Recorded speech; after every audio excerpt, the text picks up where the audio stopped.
राधे राधे मेरी प्यारी सी फैमिली। आज आप सभी के लिए लेकर आई हूँ एक बहुत ही खास और चटपटा अचार, नींबू और हल्दी का अचार। यह न सिर्फ खाने में स्वादिष्ट होता है बल्कि सेहत के लिए भी बहुत ही ज़्यादा फायदेमंद होता है।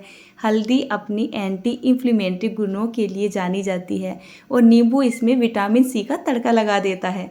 तो चलिए देखते हैं इस अचार को कैसे बनाया जाता है। तो मैं यहाँ पर ले रही हूँ करीब 300 ग्राम के जितनी कच्ची हल्दी। हल्दी का अचार बनाने से पहले आपको हल्दी को अच्छे से साफ़ सुथरा कर लेना है।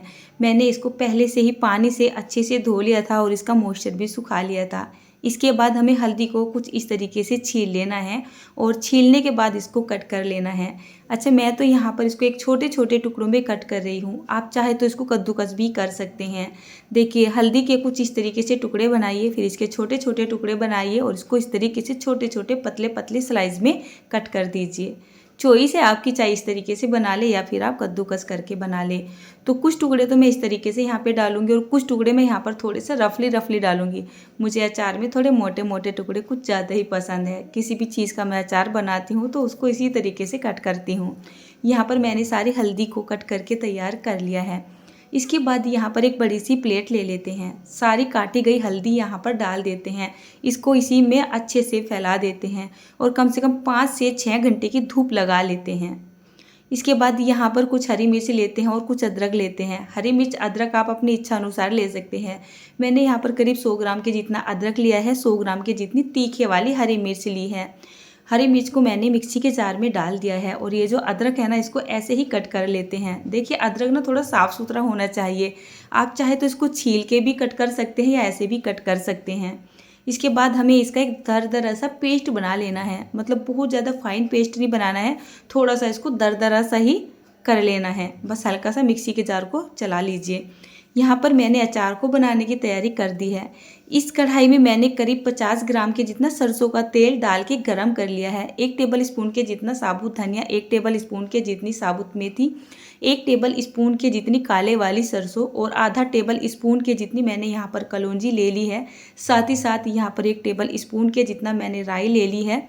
इसके बाद मैं यहाँ पर ले रही हूँ पीले वाली सरसों। तो 1 टेबल स्पून के जितनी ही हमें पीली सरसों और 1 टेबल स्पून के जितनी ही हमें यहाँ पर सौंफ ले लेनी है। वैसे तो बहुत सारे लोग जब इस अचार को बनाते हैं तो यहाँ पर अचार के मसाले का इस्तेमाल नहीं करते हैं, लेकिन देखिए, सबका अपना अपना टेस्ट होता है और थोड़ा सा बनाने का तरीका भी अपना अपना ही होता है। कुछ इस मसाले को कूट पीस के डालना पसंद करते हैं, कुछ इस तरीके से डालना पसंद करते हैं। तो आज तो मैंने यहाँ पर साबुत मसालों का ही इस्तेमाल किया है। बहुत ही अच्छा टेस्ट आता है इन मसालों का भी।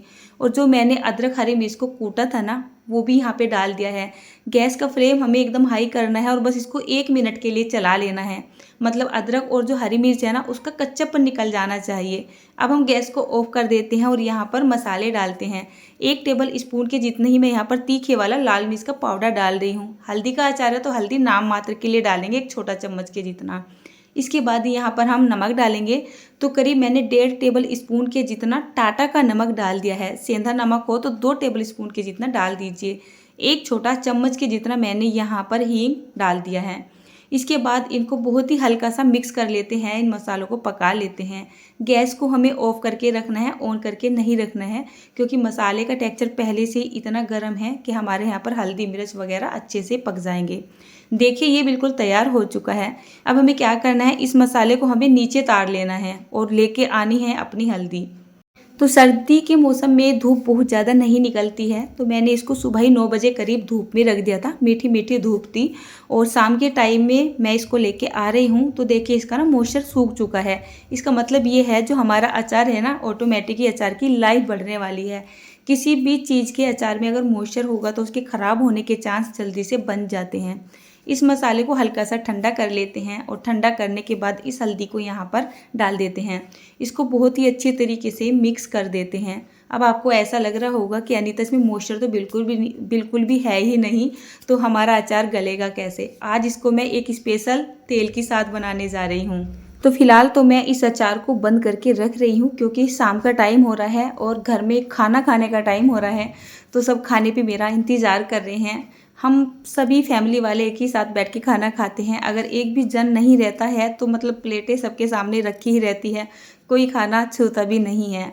तो चलिए पहले मैं खाना खा लेती हूँ और अब तो मैं इस अचार को सुबह के टाइम में ही छोड़ूंगी। बच्चों के पापा पीछे पीछे घूम रहे हैं कि इस काम को बंद कर और आके खाना खा ले, लेकिन वीडियो को कंप्लीट करना भी ज़रूरी होता है। तो मैं आपसे ये बोल रही थी कि फ़िलहाल मैं इस अचार को ढक के रख रही हूँ और इसको मैं सुबह मतलब देखती हूँ कैसे कैसे आगे करना है। इसको मैंने रख दिया है साइड में। अब देखिए सुबह का टाइम हो चुका है। अब बारी आती है यहाँ पर नींबू की। मैंने यहाँ पर 250 ग्राम के जितने ये नींबू ले लिए हैं, जो कि जूस वाले नींबू है जिसकी हम शिकंजी वगैरह बना के पीते हैं। अच्छी क्वालिटी के नींबू आते हैं सर्दी के मौसम में। इसके बाद हमें इनको अच्छे से धो लेना है, इनका मॉइस्चर सुखा लेना है और इसको इस तरीके से छोटे छोटे से टुकड़ों में कट कर लेना है। अच्छा, मैंने तो यहाँ पर नींबू को टुकड़ों में कट कर लिया है। आप चाहे तो इन नींबू का जूस भी निकाल सकते हैं, बट मुझे ना नींबू का अचार खाना बहुत ज़्यादा पसंद है, तो अक्सर मैं ज़्यादा करके अचार में नींबू को काट के ही डाल देती हूँ। इसके बाद सुबह के टाइम में देखिए अचार में बहुत ही हल्का हल्का सा मॉइस्चर आ चुका है। इसके बाद मैंने इस अचार को एक बाउल में निकाल लिया है और काटे गए नींबू के टुकड़े यहाँ पर डाल दिए हैं। अब मैं यहाँ पर ले रही हूँ अलसी का तेल। सरसों का तेल नहीं डालेंगे, अलसी का तेल डालेंगे। हल्दी के अचार में अलसी का तेल डालने से बहुत सारे फ़ायदे होते हैं। एक तो ये अचार को लंबे समय तक ख़राब होने से बचाता है क्योंकि इसमें एंटीऑक्सीडेंट होते हैं। दूसरा, अलसी का तेल हमारे हृदय के लिए बहुत ही ज़्यादा फ़ायदेमंद होता है, हमारे स्वास्थ्य के लिए भी बहुत ज़्यादा अच्छा होता है। इस तेल के अंदर ओमेगा 3 फैटी एसिड होता है जो दिल के लिए बहुत ही ज़्यादा अच्छे माने जाते हैं। अब बोला जाता है अलसी के तेल को पका के नहीं खाया जाता है, इसको कच्चा ही खाना चाहिए और कच्चा खाने के लिए तो बहुत ज़्यादा हिम्मत चाहिए। तो मैंने सोचा इस तेल का इस्तेमाल मैं अपने अचार में करने वाली हूँ। अचार तो हम डेली खाते ही हैं और इसमें अक्सर मैं सरसों के तेल का इस्तेमाल करती थी और अधिकतर ना सरसों के तेल को पका के डालती थी। किसी भी तेल को पकाने के बाद उस तेल के सारे न्यूट्रिशंस ख़त्म हो जाते हैं और मेरे पास अलसी का काफ़ी सारा तेल रखा हुआ है, तो आज के बाद मैं किसी भी अचार में अलसी का तेल ही डालूंगी। एक तरफ मैंने गैस के ऊपर थोड़ा सा दालचीनी का टुकड़ा जला लिया है, इसको मैंने तवे के ऊपर रख दिया है। इसके ऊपर बहुत ही थोड़ा सा हींग डाल देते हैं। यहाँ पर हमें अचार को स्टोर करने के लिए एक डब्बा तैयार करना है। जब हम डब्बे को इस तरीके से तैयार करते हैं तो ऑटोमेटिक ही जो अचार है ना उसमें एक तो स्वाद बढ़ जाता है और साथ ही साथ अचार की लाइफ भी बढ़ जाती है। बहुत सारे कारण होते हैं अचार को ख़राब होने से बचाने के लिए, तो उनमें से एक मुख्य कारण या मुख्य बचाव ये भी हो सकता है। इसको 5 से 7 मिनट तक इसी के ऊपर रखेंगे ताकि इसमें जो स्मोकिंग फ्लेवर है ना डब्बे में अच्छे से घुल मिल जाए। कांच का ये डब्बा है, बिल्कुल साफ़ सुथरा सूखा हुआ आपका कांच का डब्बा होना चाहिए। अचार को एक बार फिर से मिला लेते हैं। अगर आपको ऐसा लग रहा है यहाँ पर तेल की कमी है तो आप यहाँ पर थोड़ा बहुत तेल और भी डाल सकते हैं। तो मुझे जितनी ज़रूरत थी इतना तेल मैंने यहाँ पर डाल लिया था।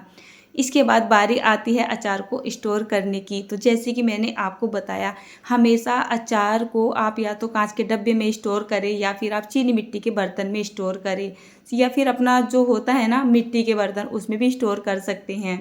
मैंने भी कितनी बार अचार को जब पता नहीं था ना तो प्लास्टिक के डब्बे में स्टोर कर दिया और लाख बचाते बचाते भी ऑटोमेटिक ही अचार हमारा ख़राब हो गया। तो यहाँ पर ये हल्दी का अचार बनकर तैयार हो चुका है। बस इस अचार को ऐसा नहीं है और अचार की तरह साथ के साथ बनाओ और साथ के साथ ही खा लो, नहीं, इसको हमें 5 से 7 दिन के लिए रखना पड़ता है, उसके बाद ये अचार तैयार होता है। तो यहाँ पर देखिए कितना बढ़िया लग रहा है हल्दी का अचार। आज हल्दी के अचार की रेसिपी आपको कैसी लगी?